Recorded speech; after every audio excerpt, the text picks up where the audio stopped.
In this video, we are going to be adding and subtracting numbers that are expressed in scientific notation. All right, let's first look at adding. When you add numbers in scientific notation, you have to make sure they have the same power of 10. So let me look at my factors. Let me look at my numbers. This number has a power of 4. And this number also has a power of 4. So they both have the same power of 10. After you see that they have the same power of 10, first what you do is you add the first factors. Okay, so here's the 6 is the first factor here, the 2 is the first factor there. So you add the first factors. And then you keep the same power of 10. Okay?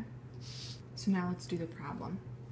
All right, so we have 6 times 10 to the 4th plus 2 times 10 to the 4th. I saw that they have the same power of 10, so now let's add the first factor, 6 plus 2, and then keep the same power of 10.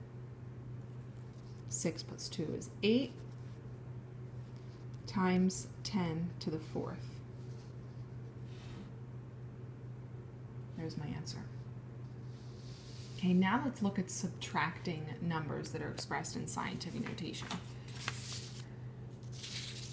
Okay.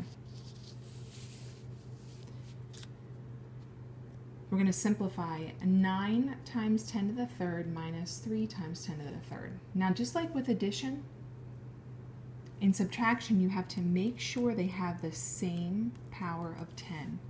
So I'm going to look and I see that this 10 is raised to the 3rd and this 10 is raised to the 3rd. So they both have the same power of 10. Then what I'm going to do is I'm going to subtract the first factors, 9 and 3.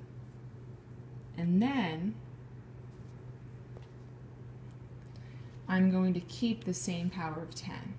Okay, so let's look over here. Let's do the problem. So again, we're going to see that we have the same power of 10 here. They both have a 3, so I can go on and subtract the two numbers. I'm going to subtract the first factors, 9 minus 3, and then I'm going to keep the same power of 10. All right, 9 minus 3 is 6 times 10 to the 3rd. All right, so the key here with adding and subtracting numbers written in scientific notation, you have to make sure they have the same power of 10. Okay, and another video called Rewriting a Number in Scientific Notation will explain how you add and subtract numbers written in scientific notation that do not have the same power of 10. You will have to change them and rewrite them. So you can check out that video.